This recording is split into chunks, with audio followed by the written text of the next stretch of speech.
देखे आगे।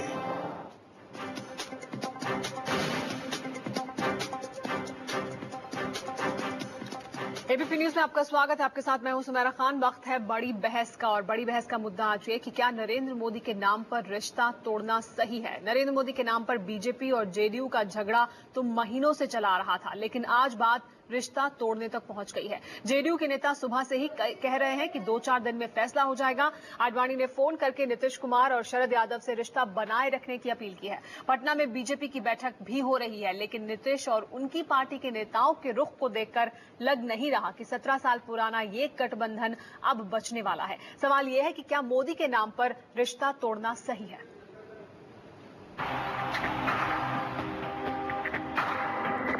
परिस्थितिवश अपना निर्णय लेने के लिए मजबूर है, और ये निर्णय 2-3 दिनों में अब तो सब खत्म हो गया, मान लो क्या। साफ है कि जेडीयू और बीजेपी का रिश्ता अपनी अंतिम सांसें गिन रहा है। अटकलें पहले से ही लग रही थी, लेकिन इतनी जल्दी सब कुछ होगा ऐसा किसी ने सोचा नहीं था। खबर है कि कल रात पटना में नीतीश कुमार के घर जेडीयू कोर कमेटी की बैठक हुई, जिसमें तय हुआ है कि अलग होने का ऐलान 2-4 दिन में कर दिया जाएगा। एक ऐसे दागदार व्यक्ति के हाथों में देश का नेतृत्व सौंप दिया है। ये कट्टरपंथी लोग इस देश में कट्टरपंथी राजनीति चलाना चाहते हैं, जिसको जेडीयू कतई बर्दाश्त नहीं करेगा। परिस्थितिवश अपना निर्णय लेने के लिए मजबूर है, और ये निर्णय 2-3 दिनों में। नीतीश के करीबी कृषि मंत्री नरेंद्र सिंह के बयान से सियासी पारा गर्म हुआ तो पटना से लेकर दिल्ली तक हलचल तेज हो गई। दिल्ली में शरद यादव ने कहा कि अभी तो एनडीए में हैं, लेकिन जल्द फैसला लेंगे। 2-3 दिन में हमने पहले भी कहा था कि पार्टी की मीटिंग बुला करके उस पर फैसला करेंगे। अभी एनडीए में कोई ऐसी बात नहीं है कि टूट गया है। शरद के बयान से लगा कि गुंजाइश अभी बाकी है, लेकिन दोपहर होते होते नीतीश ने पटना में संकेत दे दिया कि अब देर हो चुकी है। बयान लोग देंगे भी तो आप चलाइएगा क्या? बयान लोग देंगे भी तो आप चलाइएगा क्या? नीतीश और उनकी पार्टी के नेता अलग होने के संकेत दे रहे थे, तो बीजेपी के नेता भला क्यों चुप बैठते। सीपी ठाकुर ने याद दिलाया कि जनमत दोनों को साथ मिला था, लिहाजा नीतीश पहले इस्तीफा दें, फिर गठबंधन तोड़ने की बात करें। नीतीश कुमार को पहले इस्तीफा देना चाहिए, फिर गठबंधन तोड़ना चाहिए। माने वो कुछ नैतिकता के आधार पर तो उसी तरह से करना है। फ्रेश मैंडेट लेना चाहिए, इस्तीफा देना चाहिए, फ्रेश मैंडेट ले। पटना में दोनों दलों के नेता गर्म हैं, तो दिल्ली के नेता 17 साल पुराने रिश्ते को लेकर कुछ भी बोलने में नरमी बरत रहे हैं। ऐसी कोई टसल अभी तक दिखी नहीं है, न कम्युनिकेशन प्राप्त हुआ है, और वोट लिया हमने गठबंधन के नाम पर, तो हम अलग अलग कैसे चल सकते हैं। बयानबाजी के बीच एक बात साफ हो चुकी है कि मोदी के नाम पर नीतीश अब मानने वाले नहीं हैं। यही वजह है कि जेडीयू प्रवक्ता शिवानंद तिवारी ने मोदी पर हमला बोलने के साथ ही इशारों में आडवाणी को भी नहीं बख्शा। ये क्या मैंने कल्पना किया जा सकता है कि सरदार पटेल देश के गृह मंत्री होते 2002 में, और जो कुछ गुजरात में हुआ उसके बाद जो है सरदार पटेल जो है नरेंद्र मोदी को उस कुर्सी पर बैठे रहने देते, कान पकड़ करके उठाकर बाहर फेंक देते। इसलिए सरदार पटेल की छवि को कृपया करके दूषित नहीं करें। तनातनी की वजह से अगर आपके मन में ये सवाल है कि बिहार की नीतीश सरकार का क्या होगा, तो आपको बता दें कि आंकड़ों के लिहाज से नीतीश की सरकार फिलहाल खतरे से बाहर है। बहुमत के लिए जरूरी 122 में से नीतीश के पास अपने 118 विधायक हैं, और 6 निर्दलीय भी नीतीश के संपर्क में। ऐसे में सरकार को खतरा नहीं है। 2009 के लोकसभा चुनाव में जेडीयू और बीजेपी ने साथ लड़कर 40 में से 32 सीटों पर कब्जा किया था, जिसमें से जेडीयू को 20 और बीजेपी को 12 सीटें मिली थी। 4 आरजेडी को और 2 सीटें कांग्रेस को मिली थी। एबीपी न्यूज नीलसन के पिछले महीने हुए सर्वे के मुताबिक अगर बीजेपी और जेडीयू अलग हुए तो बीजेपी को सिर्फ 6 और जेडीयू को 9 सीटें मिलेंगी, जबकि अगर गठबंधन बना रहा तो जेडीयू 24, बीजेपी 10, आरजेडी 2 और कांग्रेस को 3 सीटें मिल सकती हैं। सर्वे के नतीजे देश के सामने हैं। नीतीश के साथ बीजेपी का रिश्ता भी आज देश भर के लोग देख रहे हैं।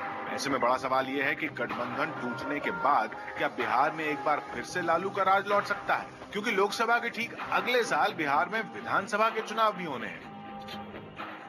Nitish is a parrot of the Lal Kesari Advani, तोता। सूगे होते ना, सूगे, वो तोता है, और वो हमको डिस्टर्ब करने के लिए वहां खोता बना कर रखा था।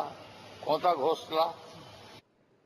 और इसी मुद्दे पर हम बात करेंगे कि क्या ये जो गठबंधन टूट रहा है, क्योंकि नरेंद्र मोदी के नाम पर अगर रिश्ता तोड़ा जा रहा है जेडीयू की तरफ से, जैसे कि संकेत मिल रहे हैं, तो क्या ये रिश्ता तोड़ना नरेंद्र मोदी के नाम पर ठीक है? इस पर बात करने के लिए हमारे साथ सभी मेहमान भी मौजूद हैं। हमारे साथ कांग्रेस पार्टी के प्रवक्ता शकील अहमद साहब मौजूद हैं, हमारे साथ बीजेपी के सांसद उदय सिंह मौजूद हैं, हमारे साथ आरजेडी के प्रवक्ता मनोज झा मौजूद हैं और हमारे साथ जेडीयू के प्रवक्ता राजीव रंजन जी मौजूद हैं। मेरी सहयोगी संगीता तिवारी भी हमारे साथ इस चर्चा के दौरान बनी रहेंगी। लेकिन सबसे पहले राजीव रंजन जी, आपसे मेरा सवाल ये है कि क्या नरेंद्र मोदी के नाम पर जो जेडीयू 17 साल पुराना रिश्ता जिसको आप दुहाई देते थे इतने दिनों से, उसको तोड़ना क्या सही है जेडीयू का?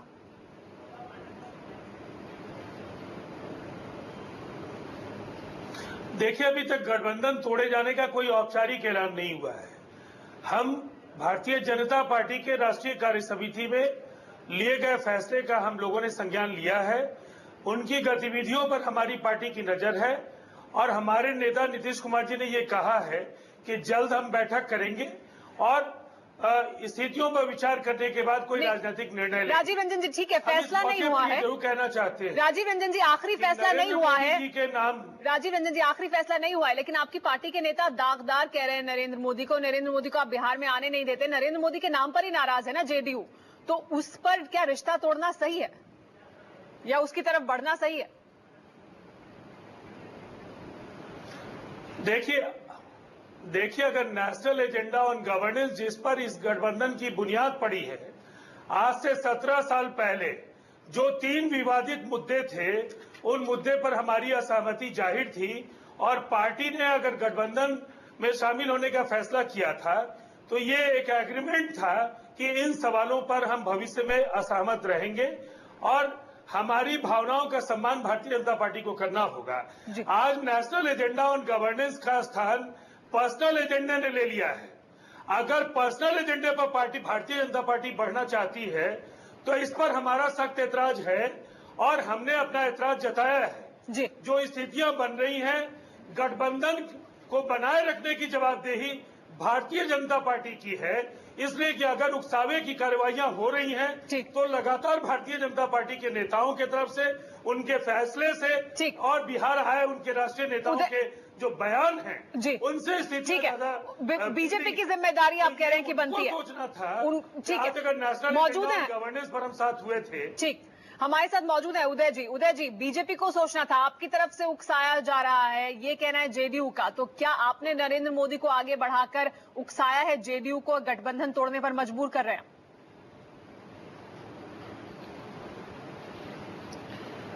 पहली बात तो यह है कि राजीव रंजन जी कह रहे हैं कि औपचारिक घोषणाएं नहीं हुई हैं, लेकिन जिस तरह की भाषा इनके मंत्री जो वहां बने हुए हैं वो प्रयोग कर रहे हैं हमारे कद्देवार नेताओं के बारे में, ये आपत्तिजनक है। नरेंद्र मोदी जी कोई बीजेपी में कल नहीं आए। नरेंद्र मोदी जी उस समय भी थे जिस समय नीतीश कुमार जी यहां मंत्री बने हुए थे। और आपको ये बता दें कि हमें बहुत दुख होगा कि अगर जेडीयू ये निर्णय लेती है कि हमसे वो रिश्ता तोड़ेगी, क्योंकि ये बहुत पुराना रिश्ता है और इस रिश्तों ने बहुत अच्छे और बुरे दिन साथ देखे हैं।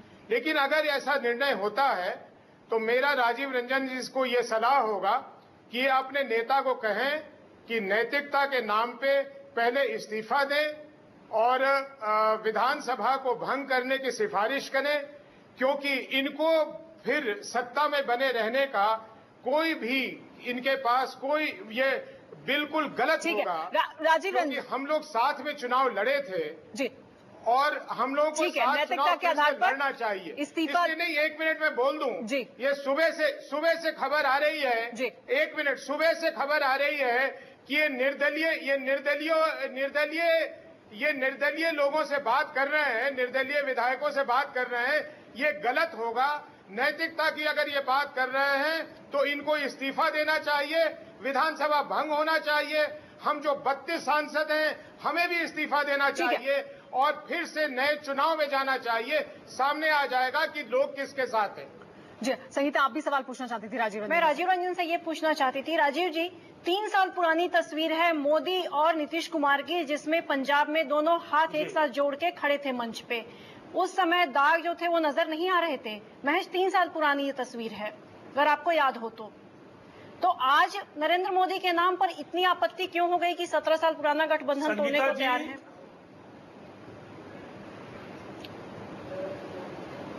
ये एक बड़ा सवाल है और मैं चाहूंगा कि मुझे बगैर इंटरप्शन के अपनी बात पूरी करने दीजिएगा। लुधियाना पंजाब के चुनाव में एनडीए के सभी घटक दलों के नेता वहां पहुंचे थे।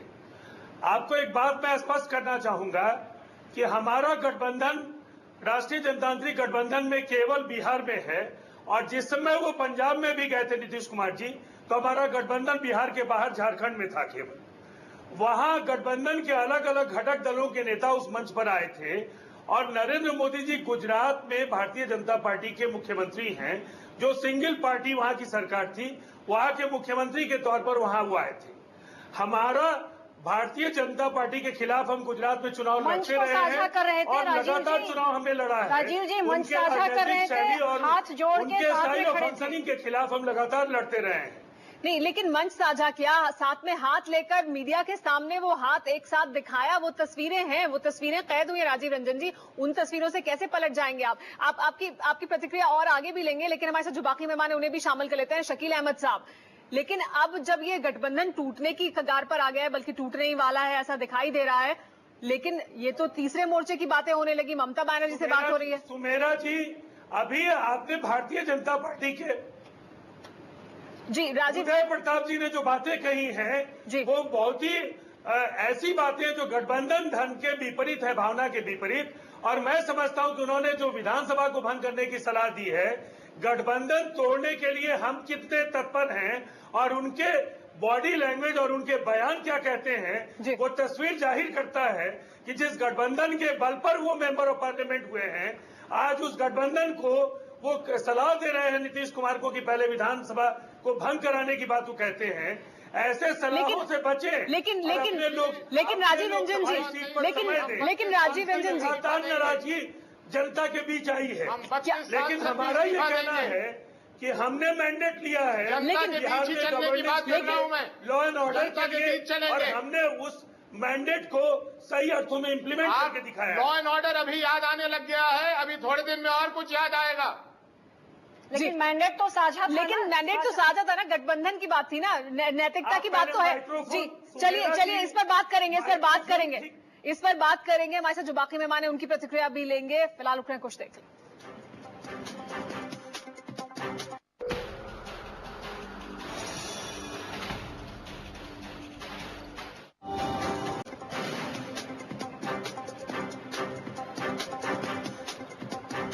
एबीपी न्यूज पर बड़ी बहस जारी है कि क्या मोदी के नाम पर रिश्ता तोड़ना सही है। हमारे साथ सभी मेहमान बने हुए ऐसे मुद्दे पर चर्चा करने के लिए। हमारे साथ कांग्रेस पार्टी से शकील अहमद साहब भी मौजूद हैं, और हम आपको चर्चा शुरू करें उससे पहले ये तस्वीरें दिखा दें। आप स्क्रीन पर इस वक्त तस्वीरें देख रहे हैं, 10 मई 2009 की ये तस्वीरें हैं, जिसकी बात अभी कुछ देर पहले संगीता कर रही थी। नीतीश कुमार और नरेंद्र मोदी हाथ बढ़ाकर आगे आए, मीडिया के सामने आए, और उसके बाद दोनों किस तरह से बात एक दूसरे से करते हुए दिखाई दी। ये तस्वीरें हम दिखा रहे हैं इस वक्त स्क्रीन पर।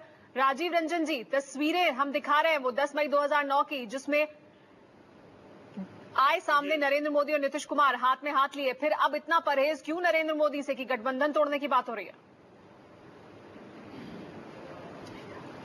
राजीव जी एक सवाल मैं इसमें जोड़ना चाहूंगी। जी, मैंने आपको पहले भी स्पष्ट किया, गुजरात में मुख्यमंत्री कौन होगा ये भारतीय जनता पार्टी को तय करना है। एनडीए के मंच पर तस्वीरें खींचने से अगर राजनीतिक प्रतिबद्धताओं का सवाल हो तो एनडीसी राजीव रंजन जी फोरम होते हैं, वही व्यक्ति जहां राजनेता आपस में मिलते हैं, लेकिन विचारों का सवाल अगर है तो हमने वही व्यक्ति बिहार में नहीं आ सकता। लड़ते रहे सुमेरा जी, ये गठबंधन में रहते हुए ये हुआ है। चलिए हम बाकी मेहमानों से भी इस पर प्रतिक्रिया लेते हैं। शकील अहमद साहब, हम तस्वीरें भी दिखा रहे हैं किस तरह से 2009 में साथ में दिखाई दे रहे थे, अब नरेंद्र मोदी के नाम पर रिश्ता तोड़ रहे हैं नीतीश कुमार। क्या आपको लगता है इस फैसले के बारे में? देखिए, ये एनडीए का अपना अंदरूनी मामला है, ये अब उनका आपसी मामला है।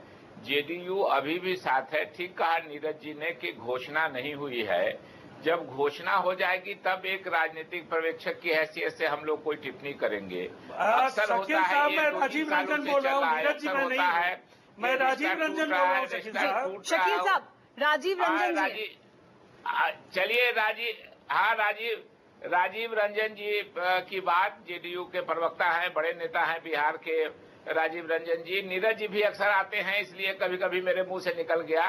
दोनों हम लोगों के मित्र हैं जी। तो स्वाभाविक रूप से जो राजीव जी ठीक कह रहे थे कि अभी तक घोषणा नहीं हुई है औपचारिक, और ये लोग लड़ते भी हैं और फिर कहते हैं वैसे ही हाथ में हाथ डाल के, जिसकी तस्वीर आपने दिखलाई कि साथ जिएंगे साथ मरेंगे, तो अब उस पर बाहरी व्यक्ति का क्या कहना है मैं उस पर नहीं समझ पा रहा हूँ।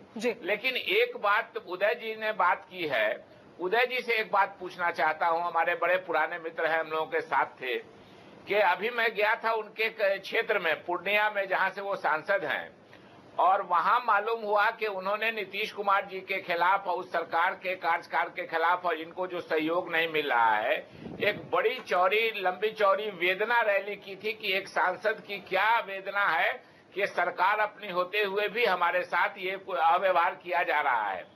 दूसरी, इनके एक दूसरे साथी हैं जो सांसद है दरभंगा के कृति आजाद जी, उन्होंने हाल में अखबारों को कहा कि मुझको मुख्यमंत्री ने, नीतीश जी ने पदाधिकारियों के मौजूदगी में मेरे क्षेत्र में 2 बार मुझको डांटा और चुप रहने के लिए कहा। इन सब के बाद भी भारतीय जनता पार्टी नीतीश कुमार जी के पीछे है, और ये समझौता नीतीश कुमार जी के तोड़ने की बात हो रही है, भाजपा के तोड़ने की बात नहीं हो रही है। तो क्या अगर समझौता तोड़ता है और नीतीश कुमार जी विधानसभा भंग नहीं करते हैं या सरकार चलाते हैं या लोकसभा से उनके सांसद त्यागपत्र नहीं देते हैं, तो बीजेपी के विधायक और सांसद के आगे बढ़ के उन पर दबाव डालने के लिए त्यागपत्र देंगे? ये हम जरा उदय जी से जानना चाहते हैं। जी, उदय जी से इसका जवाब लेंगे कि क्या वो खुद से इस्तीफा देंगे, क्या उनके सांसद और विधायक इस्तीफा देंगे? उदय जी, आपसे जानना चाहते हैं शकील अहमद साहब, सीधा प्रश्न कि क्या अगर वो खुद नहीं गिराते हैं सरकार को, तो क्या आप लोग अपना इस्तीफा देंगे? दुर्भाग्यपूर्ण औपचारिक ढंग से ये घोषणा हो जाए, उसके बाद हम अपनी रणनीति बताएंगे, लेकिन ये तय है कि नैतिकता की बात एक तरफी नहीं होनी चाहिए। वो पता नहीं किसी अजीब नैतिकता के आधार पे मोदी जी के बारे में तरह तरह की बात कर रहे हैं, तो हम लोग भी उस नैतिकता को सामने लाकर कहेंगे कि उन्हें सरकार में रहने की कोई वो आधार नहीं बच जाएगी, उन्हें विधानसभा को भंग करना ही चाहिए। उसी नैतिकता के आधार पर तो अगर वो गठबंधन तोड़ लेंगे तो आप क्या करेंगे? दुर्भाग्यपूर्ण होगा। बिहार के लिए ये अच्छा है कि गठबंधन चले। जी उदय जी, बिहार के लिए अच्छा है कि गठबंधन चले। बिहार में के लिए ये अच्छी बात है कि गठबंधन चले। जी, गठबंधन तो लेकिन चलता दिखाई नहीं दे रहा है। हालांकि दोनों की तरफ से ये कोशिश लगता है कि की जा रही है कि ये दिखाई दे कि हम गठबंधन नहीं तोड़ रहे हैं, दूसरा आदमी हमें मजबूर कर रहा है। जेडीयू और बीजेपी दोनों की तरफ से कोशिश हो रही है। इस पर भी बात आगे करेंगे। हमारे साथ मनोज झा भी मौजूद है। बीजेपी ने कभी तोड़ने की बात ही नहीं की। जी हाँ, बीजेपी तोड़ती नहीं है, जोड़ती है। जी हाँ, लेकिन नरेंद्र मोदी को लेकर जो जेडीयू को आपत्ति है वो तो आपको मालूम है, उसके बावजूद उन्हें आगे बढ़ाया गया है, तो इसके लिए तैयार है बीजेपी। इस पर जवाब लूंगी, इस पर बात करेंगे। रुक रहे हैं कुछ देर के लिए।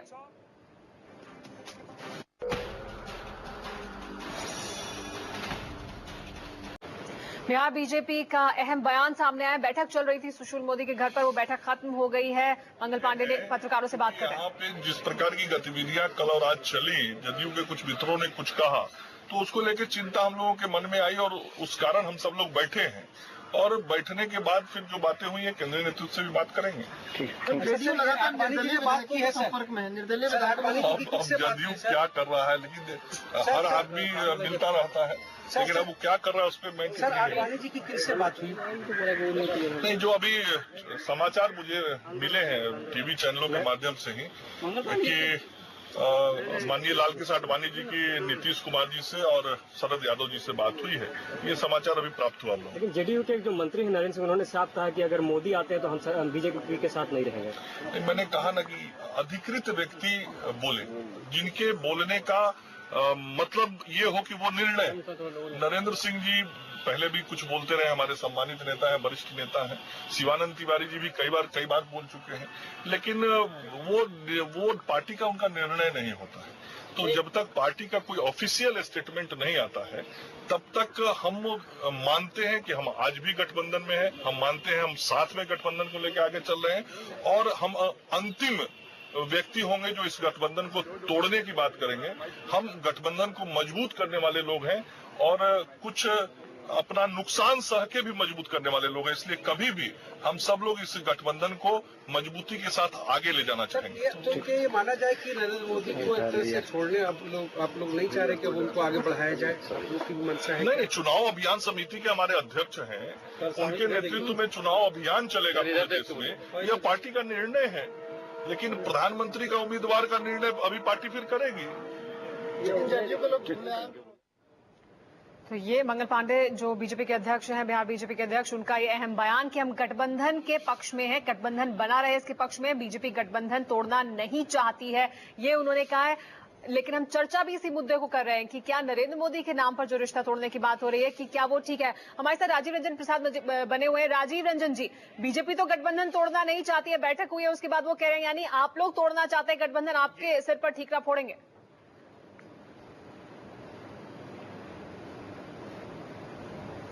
देखिए, हमारी ओर से गठबंधन तोड़े जाने का ऐलान नहीं हुआ है। जो बयान है, औपचारिक बयान ऐसे होते हैं, लेकिन जो घटनाएं घटी हैं, आपके पैनल पर भारतीय जनता पार्टी के मेंबर ऑफ पार्लियामेंट बैठे हुए उदय प्रताप सिंह जी, और अभी आपके स्क्रॉल पर सीपी ठाकुर जी का बयान चल रहा है। बिहार में राजीव प्रताप सिंह रूडी भारतीय जनता पार्टी के राष्ट्रीय महासचिव आए थे, उन्होंने कहा कि जदयू को मोदी की जरूरत है।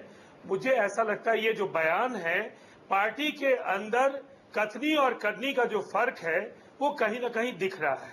मैं एक बात जरूर कहना चाहूंगा, यह गठबंधन भारतीय जनता पार्टी का गठबंधन अकेला गठबंधन नहीं है। गठबंधन का मतलब है कई दल हैं और इन दलों ने मिलकर के इस गठबंधन को एक राष्ट्रीय स्वरूप दिया है। अगर इस गठबंधन में 24 दलों से घट करके 4 दल बच गए हैं और इन 4 दलों में भी कहीं असहमति के स्वर ठीक है, आपके मुताबिक तो इस पर ये औपचारिक बयान है, पार्टी के शीर्ष आपके मुताबिक ये औपचारिक बयान है, कथनी और करनी में फर्क है। लेकिन हमारे साथ मनोज जी भी बने हुए। मनोज जी, क्या जेडी को फायदा होगा इसका जो टूट दिखाई दे रही है अब बीजेपी और जेडीयू के बीच?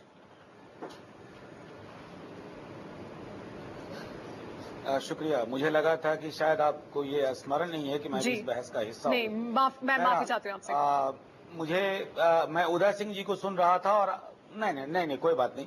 आपके पैनल में उदय सिंह जी हैं, हमारे को पैनलिस्ट, और संगीता जी, उन दोनों ने एक बात कही है जो बहुत दीगर है। ये मुद्दा जो ये टूट का नरेंद्र मोदी, ये मुद्दा ही नहीं है। धर्मनिरपेक्षता एक आवरण की तरह नीतीश जी इस्तेमाल कर रहे हैं, उनका दल इस्तेमाल कर रहा है। क्योंकि जो व्यक्ति सन 96 से ये रिश्ता जला, भाजपा आज अचानक सांप्रदायिक नहीं हुई है, भाजपा का तेवर सांप्रदायिक है। वो रेल मंत्री थे, आज तक मैंने एक बयान नहीं देखा है कि नीतीश जी को क्षोभ हुआ हो। और इसलिए अगर आप धर्मनिरपेक्षता को आज आप मुद्दा बना रहे हैं तो आप बरगलाने की कोशिश कर रहे हैं। मूलतः अगर आप मीडिया वालों हम लोगों से बेहतर समझते हैं, ये भाजपा के अंदर के एक स्क्रिप्ट को नीतीश जी पढ़ रहे थे, उस स्क्रिप्ट के राइटर को ही हाशिए पे भेज दिया गया, तो अचानक ये धर्मनिरपेक्षता के लबोलुबाब में परिवर्तन की बात कर रहे हैं। नंबर 1। नंबर 2, बिहार में वैसे भी अगर आपका चैनल भी लगातार कवर कर रहा है कि भरोसे का अगर कोई सूचकांक होता हो तो सरकार और जनता दल भाजपा की साख गिरी है। अब इस माहौल में आप क्या करना चाहते हैं? एक तरफ आप इस बात को इनकार नहीं कर सकते कि बिहार की सियासी जमीन पे अगर इस फिरका परस्त राजनीति को हवा मिली है तो इसके तारीखी गुनहगार नीतीश जी हैं जी। और अब अगर आप उसको ढकने की, सांपने की कोशिश करेंगे तो जनता इतनी बेवकूफ नहीं है। कोई और कारण ढूंढिए। धर्मनिरपेक्षता के आवरण में इस टूट का नाम मत दीजिए।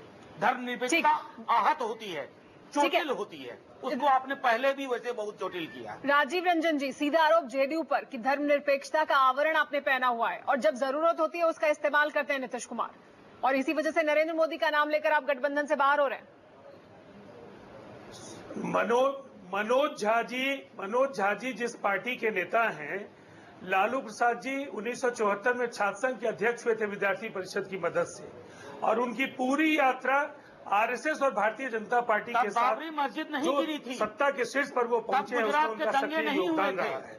पिछले दिनों नरेंद्र मोदी जी ने शिष्टाचार बस उनका हालचाल पूछा, या कोई राजनीतिक संबंध इसमें बनता था मैं नहीं जानता हूं, लेकिन लालू प्रसाद जी ने खुद पत्रकारों को बुलाकर कहा कि नरेंद्र मोदी जी ने उनका हालचाल पूछा।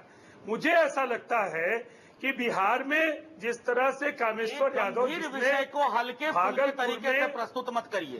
बड़ी संख्या में अल्पसंख्यक तबके के लोगों का नरसंहार कराया। 15 वर्षों भाजपा सार्वजनिक समारोह में लालू प्रसाद जी ने सम्मानित किया और बिहार के मुसलमान लालू प्रसाद यादव के चेहरे को जानते हैं। धर्मनिरपेक्षता का जो असली चेहरा है लालू प्रसाद जी का, वो बिहार की जनता जानती है। राजीव जी, अगर हमारा कहीं न कहीं वैचारिक अगर हमारा प्रतिरोध है, अगर हम ये कहते हैं कि हमारी प्रतिबद्धता है कि देश बड़ा है, हम फायदे नुकसान के लिए गठबंधन के सवाल पर नहीं बात कर रहे हैं। हम ये कह रहे हैं कि हमारा सरोकार नेशनल एजेंडा ऑन गवर्नेंस लेकिन उससे भारतीय जनता पार्टी पीछे हटती दिख रही है। भारतीय जनता पार्टी का विषय है नेशनल एजेंडा की जगह पर्सनल एजेंडा कहाँ गड़बड़ हो गई? जी, यही मेरा भी सवाल है कि नेशनल एजेंडा से कहाँ बीजेपी पीछे हटी है। और उदय जी यही सवाल पूछ रहे हैं आपसे। राजीव जी, जी मैं आ रही हूँ मनोज जी आपके पास। राजीव जी, नेशनल एजेंडा जो गवर्नेंस का है उससे बीजेपी कहां पीछे हट गई? सिर्फ नरेंद्र मोदी की नियुक्ति से क्या बदला है?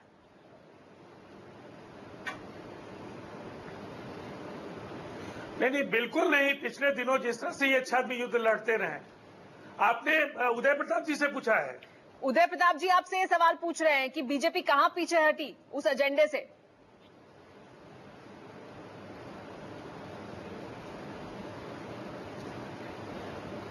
मैं एक चीज कहना चाहूंगा, माफ कीजिएगा आपको रोक रहा हूं जी।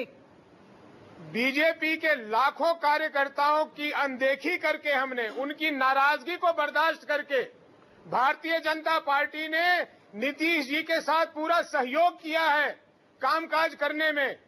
और इस ऐसा कामकाज जिसमें मुझे बाध्य होकर सरकार के तंत्र पे एक रैली करनी पड़ी। भारतीय जनता पार्टी इतना आगे बढ़ के नीतीश जी का साथ दे रही है, लेकिन अब नीतीश जी को लगता है कि जवाब देते राजीव जी से। मनोज जी आप भी प्रतिक्रिया देना चाहते थे। स्वतंत्र दल है। मनोज जी आपकी प्रतिक्रिया, आप प्रतिक्रिया देना चाहते थे इस पर। सुमेरा जी बहुत छोटी सी एक प्रतिक्रिया। अब मैं मानूंगा कि धर्मनिरपेक्षता और एक जो साझी विरासत वाली राजनीति के प्रति जदयू की अगर कोई गंभीरता है तो 2002 के दंगों से लेकर अब तक चुप रहने के लिए बिहार और देश की आवाम से माफी मांगे। क्योंकि शिवानंद तिवारी आज कह रहे थे कि अगर सरदार पटेल गृह मंत्री होते 2002 में तो कान पकड़ करके उनको मुख्यमंत्री की गद्दी से निकाल देते। इसका मतलब वो स्वीकार करते हैं, उनका दल स्वीकार करता है कि जदयू ने कुछ भी नहीं किया उस क्रूशियल मौके पे जब गुजरात जल रहा था, लोगों का कत्लेआम हो रहा था। माफी मांग ले। 2002 से अभी तक के लिए माफी मांगनी चाहिए। शकील अहमद साहब, क्या तब से अब तक के लिए माफी मांगनी चाहिए नीतीश कुमार को, जनता दल यूनाइटेड को? देखिए, माफी मांगनी चाहिए नहीं मांगनी चाहिए ये अपने विवेक पर डिपेंड करता है। मगर ये बात सही है कि नीतीश जी की इस बात से हम लोग सहमत नहीं हैं कि मोदी जी सांप्रदायिक व्यक्ति हैं और आडवाणी जी धर्मनिरपेक्ष व्यक्ति हैं। हम लोग नीतीश जी के इस तर्क से सहमत नहीं हैं। हम लोगों का स्पष्ट मानना है कि नरेंद्र मोदी जी उस बीमारी के सिम्टम हैं, सांप्रदायिक बीमारी के, जो भारत की राजनीति में श्री लाल कृष्ण आडवाणी जी ने शुरू किया। नीतीश कुमार जी सिम्टम का इलाज चाहते हैं, मगर जो बीमारी और इन्फेक्शन का जड़ है उसका इलाज नहीं चाहते हैं। उसको मजबूत करना चाहते हैं, आडवाणी जी को मजबूत करना चाहते हैं, मोदी जी को कमजोर करना चाहते हैं। मैं मेडिकल ग्रेजुएट भी हूँ, सिम्टोमेटिक ट्रीटमेंट होता है, मगर अच्छा होता है कि जड़ से इन्फेक्शन खत्म करने की दवा ही दी जाए। तो मोदी जी के इस तर्क से कि आडवाणी जी धर्मनिरपेक्ष व्यक्ति, हम लोग कभी सहमत नहीं हो सकते हैं। हमारे लिए दोनों सांप्रदायिक हैं और निश्चित रूप से बीजेपी को बिहार में बढ़ावा देने में नीतीश कुमार जी ने एक महत्वपूर्ण भूमिका निभाई है। हम उम्मीद करते हैं अलग होंगे तो उसी मुस्तैदी से बीजेपी को छोटा करने के लिए काम करेंगे। धर्मों के नाम पे, धर्मों के आधार पे काम कांग्रेस करे और धर्मनिरपेक्ष आप हो गए। बीजेपी को छोटा करने की कोशिश करे और क्या कांग्रेस की तरफ आए, क्या इसकी भी उम्मीद करेंगे? इस पर भी बात करेंगे। हम तो आपकी मदद कर रहे हैं। इस पर भी बात करेंगे। फिलहाल रुक रहे हैं, कुछ देख ले, वक्त हो रहा है एक ब्रेक का।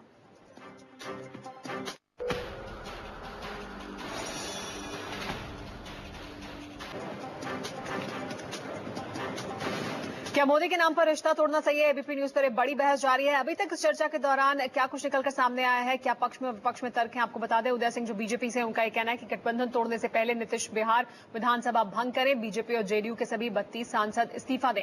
राजीव रंजन का यह कहना है जेडीयू से कि गठबंधन के एजेंडे से भटकी है बीजेपी, अभी अलग होने का फैसला नहीं हुआ है। इसके अलावा मनोज झा का यह कहना था, जो आरजेडी से हैं, मोदी विरोध के नाम पर नीतीश धर्मनिरपेक्षता की चादर ओढ़े हैं, 2002 की घटना के लिए नीतीश माफी मांगे। और शकील अहमद का यह कहना है कि मोदी और आडवाणी दोनों सांप्रदायिक हैं, बीजेपी को बिहार में बढ़ाने में नीतीश की बड़ी भूमिका रही है।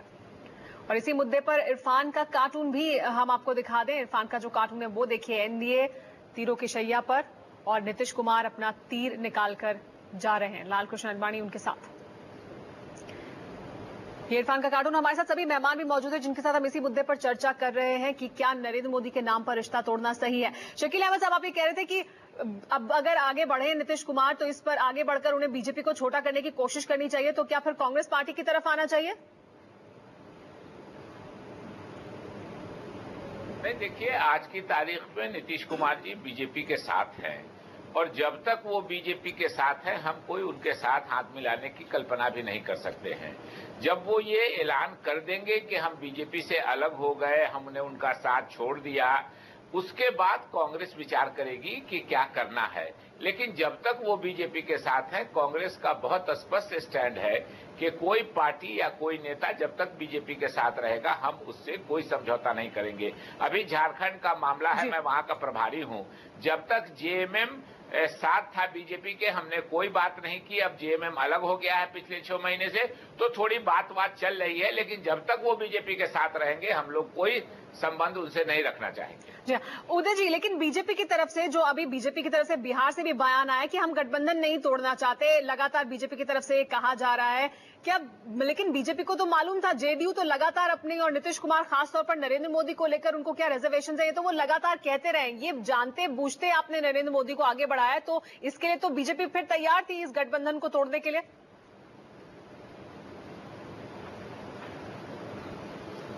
जो बयान आए हैं बिहार से, पटना से, हमारे प्रदेश के नेताओं के, वो बिल्कुल सही हैं। हम लोग यहाँ भी यही कह रहे हैं कि हम लोग बिल्कुल नहीं चाहते कि गठबंधन टूटे। गठबंधन बिहार के लिए अच्छा है, इसीलिए हम लोगों ने गठबंधन किया है। नरेंद्र मोदी जी हमारे यहाँ के कद्देवार नेता हैं। जितनी दिन से जेडीयू कह रही है, उससे ज्यादा दिन से हम कह रहे हैं कि ये फैसला हम लोग लेंगे कि हम लोग किसके चार्ज में चुनाव लड़ेंगे, लेकिन और हमारे राष्ट्रीय कार्यकारिणी। लेकिन उदय जी मेरा सवाल ये है कि आपको बीजेपी को ये मालूम था ना कि इसका नतीजा ये होगा कि ये गठबंधन टूट जाएगा या हमसे रिश्ते खराब हो जाएंगे जेडीयू के। जी राजीव रंजन इस पर प्रतिक्रिया देना चाहते हैं। जी राजीव जी कर रहे हैं उस देश को। जी राजीव जी दे प्रतिक्रिया दें आप।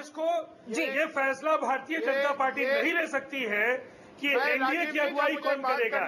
ये फैसला एनडीए के तमाम घटक दल करेंगे, भारतीय जनता पार्टी का नेता होगा, लेकिन उस फैसले पर मुहर हमारे। लेकिन राजीव जी एनडीए की अगुवाई के लिए तो नहीं चुना है ना, गठबंधन के नेता का ऐलान नहीं हो सकता। बीजेपी के, लेकिन उन्होंने जो बयान दिया है चुनाव अभियान, कार्य समिति में बीजेपी के चुनाव अभियान को प्रचार करेंगे हम देश की कमान संभालेंगे। राजीव जी की बात नहीं हुई है राजीव जी, लेकिन एनडीए की अगुवाई नहीं नरेंद्र मोदी कर रहे हैं। बीजेपी के चुनाव अभियान की अगुवाई की बात हुई। नहीं ले सकते थे ये फैसले एनडीए के मंच पर होते, और उदय प्रताप जी गठबंधन के लिए जो घड़ियाली आंसू रो रहे हैं, एनडीए का फैसला लगातार बिहार में विश्व बंद किया। राजीव जी लेकिन राजीव जी नरेंद्र मोदी तो एनडीए की अगुवाई नहीं कर रहे हैं ना, अभी तो बीजेपी के कैंपेन की अगुवाई कर रहे हैं, और जेडीयू तो ये लगातार कहता रहा ये बीजेपी का अंदरूनी मामला है। आप क्या चाहते हैं, भ्रष्टाचार को छुपा के रखूं?